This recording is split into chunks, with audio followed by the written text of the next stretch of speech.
The question now is that clauses 1 and 2 stand part. Chris Hipkins. Thank you very much, Mr Chairman. Mr Chairman, I'm very keen to take a call on the title and commencement of this piece of legislation, the Education Legislation Bill, because I'm not entirely clear why this one's called the Education Legislation Bill, but the next one that we're debating is called the Education Update Bill, when arguably the government says they do the same thing, which is to update education legislation. So if that's the case, why two bills? Why are they so disorganised that they couldn't get their act together and put it together in one bill, given that they're both omnibus bills anyway? In fact, they probably could have done a better job of drafting it. But actually, let's turn to the substantive issues that have been raised during the course of this debate. Part 2 of the bill updates education legislation and is broadly supported by members of the committee and was supported by the submissions that we received with a few minor amendments. Part 1 of the bill, which is an omnibus provision because it amends a number of different policy areas within the Education Act, does a whole grab bag of things, some of which are good, and some of which are not good, and some of which have attracted considerable debate. So the areas that have attracted the most considerable debate, of course, have been around the extensions to charter schools and the failure of the charter schools policy, as evidenced by the changes that are being made in this legislation. There are further changes around the employment of a principal by more than one school board of trustees, which the government has not yet answered questions around how that is actually going to operate. So we could argue that this is the education legislation no answers yet received bill, because we haven't actually received answers on how those provisions in the legislation are going to work and are going to be applied. And I think that that's actually quite significant and quite important for the government to participate in that part of the debate.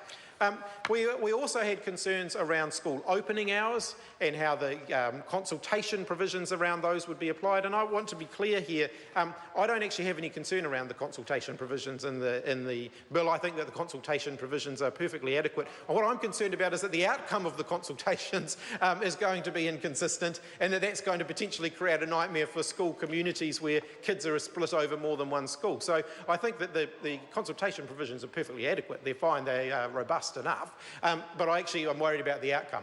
And at the moment we have a safeguard on that outcome by having the Minister having to approve changes to school opening hours outside the existing rules, and this bill does away with those. And so overall, the totality of the issues that I've just canvassed mean that we can't really support this legislation, even though there are aspects of it which the Labor Party is in favour of. We certainly want to see education legislation modernised, and Part 2 of the bill does a good job of that. And there are aspects of Part 1 which again focus on aspects of the Education Act that needed to be updated, and we again are broadly supportive of those changes, of some of those changes. But there are some of them that simply go too far that mean the Labor Party won't be able to support it. I do, however, seen as we're on the title and commencement, and I'll try and be as relevant as possible to the title of the commencement, want to commend the Minister for one thing, and that the commencement clause in this bill is at least a nice simple one, and it's actually I've criticised the Minister and the government for not drafting this bill in accordance with parliamentary norms. The commencement clause at least is, in the sense that it's very simple. It doesn't have any retrospective provision. That's a rare thing these days because the government increasingly are passing retrospective legislation, but it also doesn't allow the government to choose which parts of the law come into force at which times by order in council. That simply says that once the Parliament, effectively, it means that once the Parliament's passed it, it gets the royal assent and then it becomes the law. And that's actually a pretty positive thing, and the Labor Party will certainly support the nice simple commencement of this legislation, although, as I've said, overall we won't support the bill. Order. The time has come for me to leave the chair. The member has 15 notwithstanding what's said on the clock, the member has 15 seconds left the next time we come to it, because we were a little slow in starting the clock. I will report progress. Now you've got to...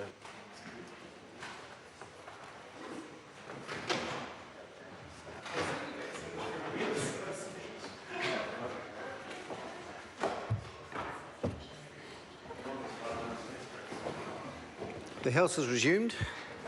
Mr Speaker. Mr Chair. The committee has further considered the Judicature Modernisation Bill and reports it with amendment and divided into the following bills.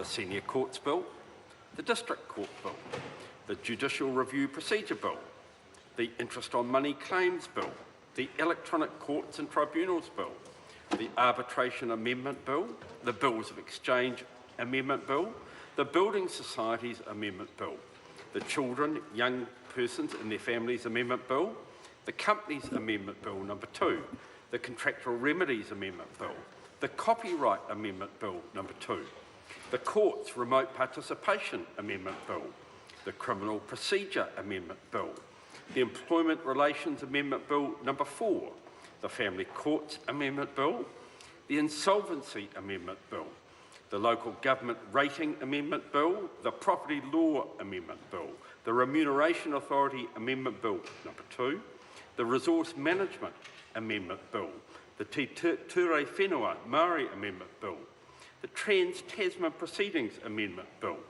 Mr Speaker, the committee has also considered the Education Legislation Bill and reports progress. Mr Speaker, I move that this extensive report be adopted. I was going to ask if that's all you've been doing.